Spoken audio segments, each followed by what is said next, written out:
சுகாதார அமைச்சர் நலிந்த ஜெயதிசவுடன் யாழ்ப்பாணம் போதனா வைத்தியசாலையில் பணியாற்றும் சுகாதார தொண்டர்கள் இன்றைய தினம் கலந்துரையாடலை மேற்கொண்டனர். இதன்போது பாராளுமன்ற உறுப்பினர் ராமநாதன் அர்ஜுனாவும் உடனிருந்தார். இதேவேளை கலந்துரையாடல் நடைபெற்றதை அதில் பங்கேற்ற ஒருவர் ஒளிப்பதிவு செய்ததை அவதானித்த சுகாதார அமைச்சர் நலிந்த ஜெயதிச அதனை நிறுத்தச் சொன்னமை பரபரப்பை ஏற்படுத்தியுள்ளது. குறித்த சந்திப்பு தொடர்பில் பாராளுமன்ற உறுப்பினர் ராமநாதன் அர்ஜுனா கருத்து தெரிவித்தார். එන්න එපා කියලා ජනවාරි කෝටියට අපි පොංගල් දෙනවනේ. ඒකෙන් පස්සේ එන්නලු එයා ටිකක් කූරුනාම වෙල්ඩ ගන්නවා කියලා මේගොල්ලෝ මේ එළියට දාලා තියෙනවා. එතකොට මේගොල්ලෝ අහනවා අත්‍තරම මේගොල්ලෝ සමහරු බැඳලා ඉන්නවා, බබාලා තියෙනවා, දුර ඉන්න වෙන කට්ටියක් තියෙනවා. එතකොට ඒගොල්ලෝ ඇත්තම ජීවිත වේදම කියලා එකක්වත් නැහැ. කියන්නේ ඉන්කම් කියලා එකක්වත් නැහැ. එතකොට මේගොල්ලෝ අහනවා අපේවත් ඒකට අරගෙන මොකරි NGO එකක් තියෙනවනේ මේ ICRC නැත්නම් Red Cross නැත්නම් St. John's Ambulance ඒක වගේ දේවල්.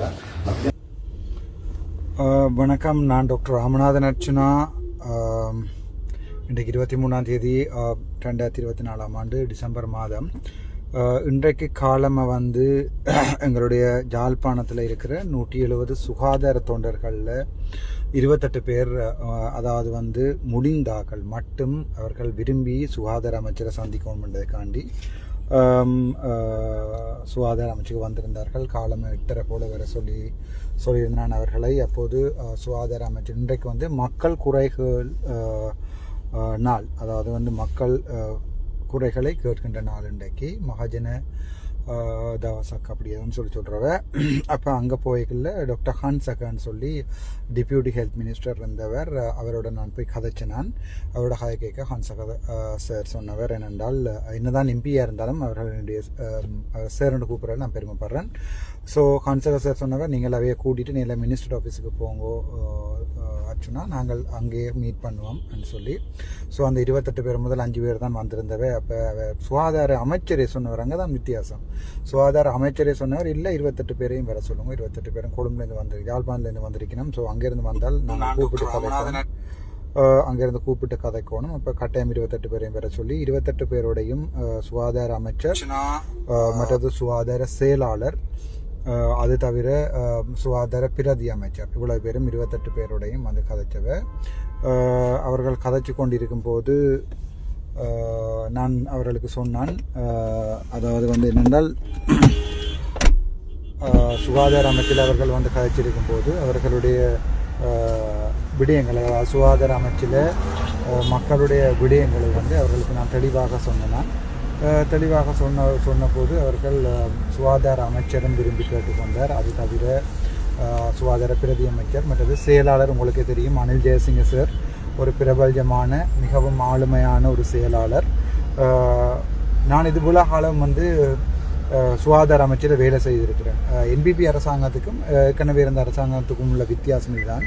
இவ்வளோ காலமே சுகாதார அமைச்சரை நான் வேலை செய்திருக்கிறேன். வேலை செய்த காலங்களில் வந்து சாதாரணமாக ஒரு DDG MS1ஐயோ அல்லது வந்து டிரெக்டர் TCSையோ சந்திப்பதாக இருந்தால் கூட மணித்தியால கணக்கில் ஒரு டாக்டர்ஸோ ஒரு நர்சஸ் மேரோ ஒரு கன்சல்டனோ வெயிட் பண்ண வேண்டி வரும்.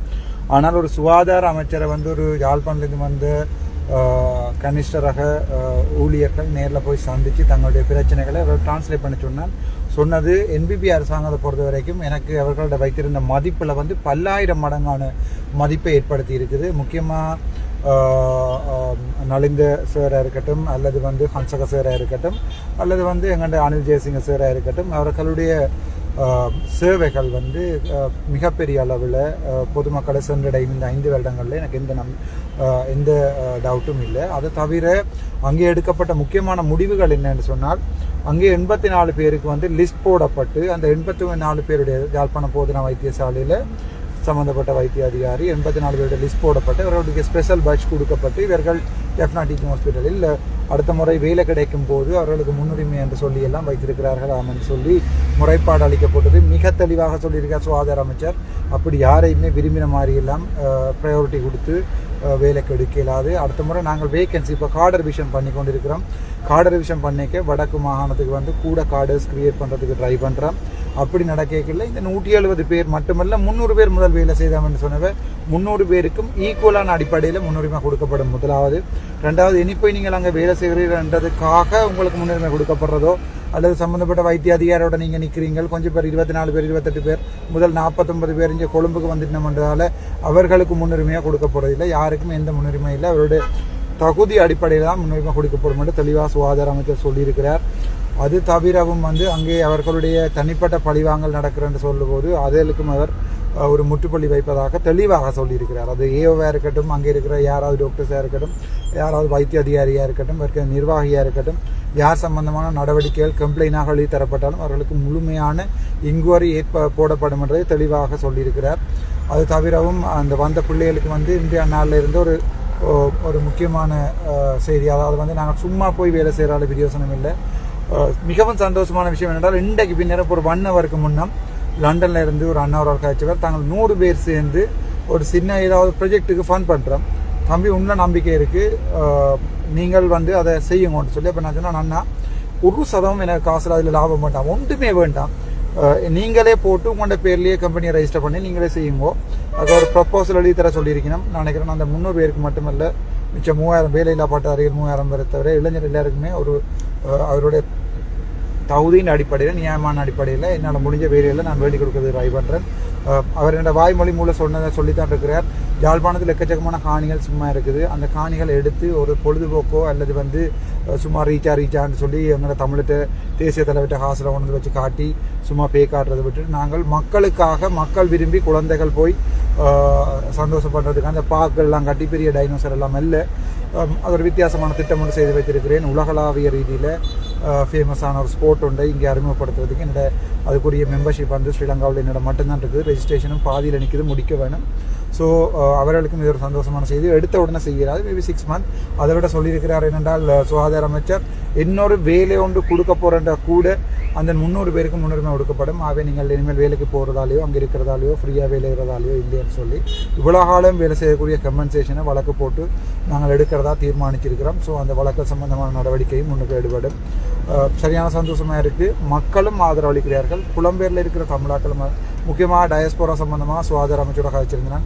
அப்போ ஏன் நீங்கள் நேரடியாக டயஸ்போராவோட கதைச்சு ஒரு சம்பந்தப்பட்ட வைத்திய அதிகாரிகள் மட்டும் கண் வைத்தியசாலை கட்டுறோம், காது வைத்தியசாலை கட்டுறோம் ரெண்டு இல்லாமல் என் சுகாதார அமைச்சு நேரடியாக டயஸ்போராவோட கதைச்சு அந்த பணத்தை நேரடியாக சுகாதார அமைச்சுக்கு எடுத்து அதை டயஸ்போராவில் இருக்கிற ஒரு 4 பேரும் டயஸ்போரா மண்ட உடனே கொட்டியை நினைக்க வேண்டாம், இயக்கம் மண்டு நினைக்கக்கூடாது, சாதாரண பொதுமக்கள் தான் இல்லை, நாங்கள் தான் அது அந்த சிஸ்டம்ன்றது உங்களுக்கு விளங்கினா சரி. ஒரு காலத்தில் 44,000 செத்தது வேட்டுக்கிற ஆசையில் இல்லை, அது நாங்கள் தான். ஸோ அது சம்பந்தமாக இருக்க விளங்கப்படுத்தியிருக்கேன். அவர் மோமெண்ட் சொல்லியிருக்கார். அது தவிர முக்கியமான ஒரு கவலைக்கூடிய விஷயம் என்றால் அந்த டிரெக்டர்ஸ் மீட்டிங் ஒன்று நடக்கிறது. அந்த டிரெக்டர்ஸ் மீட்டில் வடக்கு கிழக்கில் இருக்கிற ஹாஸ்பிட்டல் டிரெக்டர்ஸ் அவ்வளோ பேரும் எனக்கு எதிராக முறைப்பாடு செய்து கொண்டிருக்கிறார்கள் என்று சொல்லி மிகவும் கவலைப்பட்டு சுகாதார அமைச்சர் சொன்னார். இப்போ எனக்குங்க அது கவலையாக இருக்குது. நீங்களும் என்னோட சீனியர்ஸாக, என்னோட ஜூனியர்ஸாக, என்னோட படித்த நீங்கள் இப்போ நீங்கள் என்னையை இப்போ நான் ஒன்றுமே இதுவரைக்கும் செய்யலை. இதுவரைக்கும் யாருக்கும் எந்த கெடுதலும் செய்யவும் இல்லை, யாருக்கும் இதில் தனிப்பட்ட பழிவாங்கல், தனிப்பட்ட வழக்குகளோ ஒன்றுமே ஒரு வைத்தியர்களுக்கோ வைத்திய அதிகாரிகளுக்கோ போடப்பட்டதில்லை. நீங்களாகவே ஏதாவது கம்ப்ளைண்ட் பண்ணி என்ன இல்லாமல் பண்ணாமல் நினச்சிங்கன்னு சொன்னால் சனம் பார்த்துட்ருக்காது. மற்ற வேலை செய்கிறார்களுக்கு விளங்கும் நீங்கள் இண்டிவிஜுவலாக தான் செய்கிறீங்கன்னு சொல்லி அது சுகாதார அமைச்சர் சொல்லிக்கும் சரியான கவலையாக இருந்தது. இப்போ உள்ள கைக்கே சொன்னால் நாளைக்கு ஐயா எனக்கு அப்படி இந்த இதுவும் இல்லை, நான் இன்னும் 5 வருடத்துக்கு பிறகு அரசியல் செய்கிறதாவோ அல்லது அரசியலில் தான் என்னுடைய வாழ்க்கை போகணுமெண்டோ அப்படி இல்லை, எனக்கு படிக்க ஆசை படிச்சுட்ருக்கேன். அதே மாதிரி எல்எல்பியும் திருப்பி ஸ்டார்ட் பண்ணிட்டேன். அப்படி என்னுடைய கனவுகள் வேறு நலிந்த ஐயா எனக்கு இப்படி ஹேரத் ஐயாட்டையும் சொன்னேன், ஹான்சக் ஐயாட்டையும் அப்படி எனக்கு ஒரு எந்த ஒரு இதுவும் இல்லை. பட் அவர்கள் என்னுடைய சார், நான் ஒரு பொது சந்திப்பு நடக்க அவருக்கு என்னுடைய சார்ஸ், பட் இங்கே அவை என்னோட சேம் எம்பிஸ். பட் என்ன நடந்தாலும் என்னுடைய சீனியர்ஸ், முக்கியமாக டாக்டர் அர்ஜுன திரட்ன சார் இன்றைக்கு வரையில் சார் என்னுடைய பாஸ், அது மாதிரி அனில் ஜெயசிங்க சார் ஒரு காலத்தில் நான் விரும்பி பார்த்த ஆளுமைகளில் ஒரு ஆள். ஸோ என்பிபி அரசாங்கத்தோடு சேர்ந்து அவர்களை பாதிக்காமல் அவர்களுடைய நல்ல விஷயங்களுக்கு மட்டும் நாங்கள் ஆதரவளித்து ஒரு நல்ல இலங்கையை தமிழ் முஸ்லீம் சிங்கள என்ற வேறுபாடு இல்லாமல் கட்டியெடுக்கணும். அதுக்கு நீங்கள் எனக்கு ஹெல்ப் பண்ணணும். இதில் எந்த ப்ரொஜெக்ட்லையும் நான் எந்த சதமும் கொண்டு போக போகிறேன் இல்லை. நான் அப்படி கொண்டு போனால் நீங்கள் ப்ரூவ் பண்ணலாம். கிட்டத்தட்ட ஹாஸ்டலில் கூட வெவ்வேறு டிஸ்ட்ரிக்ட்டு பிரித்து கொடுத்துருக்கேன் வேலை செய்ய சொல்லி. சில பேர் கேட்பினா சில வண்டி மைந்தன் தளங்களில் அப்போ நீங்கள் இதை போடலாமான்னு சொல்கிற ஒரு ஆள் தன்னுடைய சொந்த பேங்க் அக்கௌண்ட்டை போட சொல்லுங்கள். எனக்கு காசு பெறுமதியை சொல்கிறேன் என்றால் நான் அதை சொல்கிறதால வேறு சட்ட சிக்கல் வருமென்றதால எனக்கு சொல்ல இல்லாமல் இருக்குது. மற்றபடி நான் யாரையுமே ஏமாற்றி செய்ய வேண்டிய தேவையில்லை. Thank you so much doctor Ramanathan.